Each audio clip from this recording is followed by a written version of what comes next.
प्रामाणिकपणा. माणूस हा फक्त शरीर नाही. शरीर म्हणजे भूक, थकवा, आराम यांच्या आवश्यकता. पण माणसाच्या आत एक स्व आहे, ज्याला हवं असतं विश्वास, आदर आणि आनंद. लोभ माणसाच्या जीवनात दोन टोक निर्माण करतो. मर्यादित लोभ माणसाला परिश्रमाची प्रेरणा देतो, प्रगतीसाठी झगडायला शिकवतो. पण जेव्हा हाच लोभ धनलोभ, सत्तालोभ किंवा कीर्तीचा लोभ बनतो, तेव्हा तो माणसाला अंधत्वाकडे नेतो आणि शेवटी विनाशाचं कारण ठरतो. प्रामाणिकपणा आणि करुणा मनाला खरी शांती आणि आपुलकी देतात. ही मूल्ये फक्त शरीरापुरती नसून माणसाच्या आतल्या मनालाही समाधान देतात. म्हणूनच असं दिसतं की पैशाने शरीराच्या गरजा भागतात, पण मूल्य आत्माच्या गरजा पूर्ण करतात.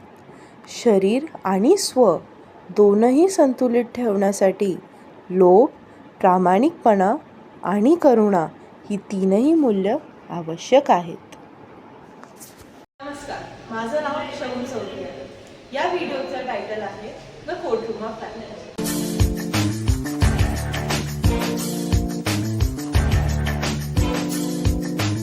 या व्हिडिओमध्ये मी एक जजचा रोल प्ले केलेला आहे आणि मी 3 लोकांचे पक्ष ऐकत आहे. पहिला करुणा, दुसरा प्रामाणिकपणा, तिसरं लोभ. तर या व्हिडिओमध्ये आपण बघूया कसं तिघं आपले मतं मांडतात आणि कोण चुकीचं आहे आणि कोण खरं आहे.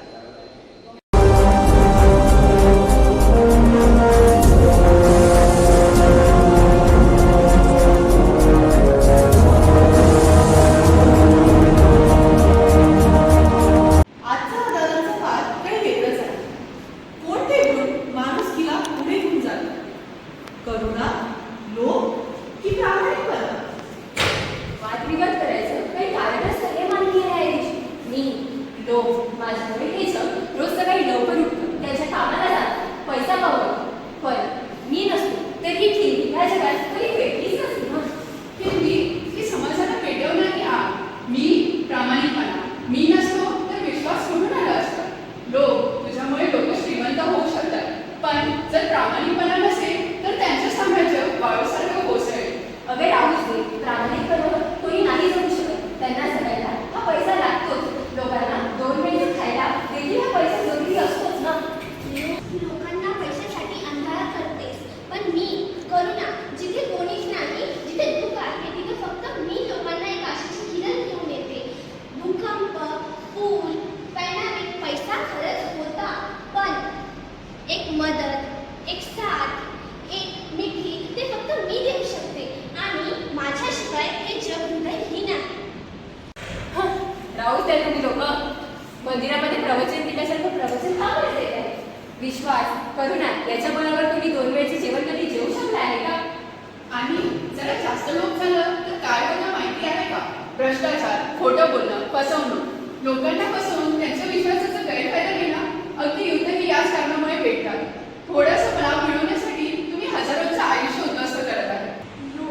तू लोकांना माणुसकी आणि दयाळूपणा विसरायला लावतेस. तुझ्या अजून हवं हे करता करता लोक वाटणं विसरतात, काळजी घेणं विसरतात आणि खरं सुख हे पैशात नसून तर हे नात्यांमध्ये आहे हेही विसरतात.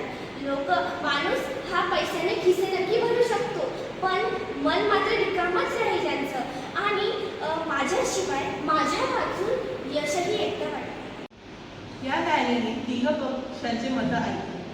तर आता अंतिम निर्णय उद्या घेण्यात येणार. The court is adjourned for now.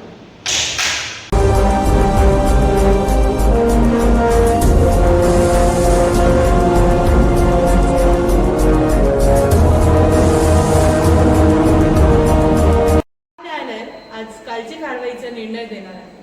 त्याआधी कोणाला आपले काही मतं मांडायचे असेल तर मांडा.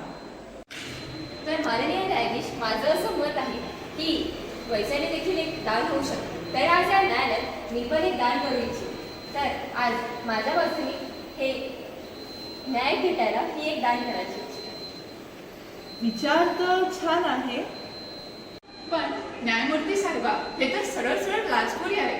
पैशाने निर्णय बदलले जात आहेत, नियम मोडले जात आहेत, लोकांचा विश्वास तुटतोय आणि न्यायाचा पाय घालतोय. हे जर आज थांबवलं नाही तर उद्या सत्यावर कोणालाच विश्वास राहणार नाही. न्यायाधीश, आज जर पैशाने न्याय विकला गेला तर सत्यावर कोणाचा विश्वास राहणार नाही, न्यायावर कोणाचा विश्वास राहणार नाही, न्यायालयावरतीही कोणाचा विश्वास राहणार नाही आणि लोकांचा विश्वास हा पूर्णपणे तुटून जाईल. तुझी एवढी हिंमत, तू एक न्यायालयाला, एक न्यायाधीशला रिश्वत देत आहेस? न्यायाधीश, मी मागाशी जेव्हा पैसा दिला तेव्हा तर तुम्ही बरोबर घेतला. आता या दोघांचं मत ऐकून तुम्ही तुमचा निर्णय बदलताय. हा कसा न्यायाधीश आहे? लोक, तुला काही चुकीचं वाटत नाही तू सत्याला विकत घेऊन गेली, तू माणुसकीला विकत घेऊन गेली. माणुसकीच्या बळावर कोणी जगू नाही शकत, दोन वेळेचे जेवण देखील भेटू नाही शकत. लोकं हे चुकीचं आहे. तू तुझ्या लोकांना दयाळूपणा मिसळत आहे. हा न्यायालय आहे, कोणता बाजार नाही. या न्यायालयाने तिघ पक्षांचे मत आहे. त्याप्रमाणे लोक महत्वाकांक्षेसाठी खूप महत्वपूर्ण असतात. प्रामाणिकपणे विश्वास ठरवतो आणि करुणा माणुसकी आणते. पण सत्य हे पण आहे की लोक जर मर्यादेच्या बाहेर गेले तर ते नाश आणते.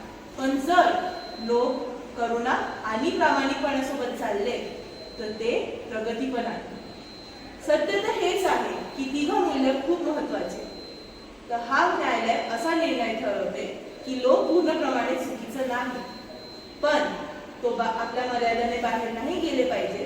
त्यासाठी त्याला प्रशिक्षाधीन ठेवण्यात आले आहे. The court is adjourned. तर या व्हिडिओद्वारे आपल्याला अशी शिकवण मिळते की पूर्वी माणसांवर माणुसकीचं राज्य होतं, तेव्हा विश्वास, नातं आणि आदर हाच खरा ठेवा होता. आज माणूस पैशांवर विकला जातोय आणि सोन्यासारखी असलेली माणुसकी हरवत आहे. पण अजूनही वेळ गेली नाही. जर आपण नात्यांना जपलं, विश्वासाला मान दिला आणि पैशाला साधन म्हणून वापरलं तर माणुसकीचं राज्य हे पुन्हा येऊ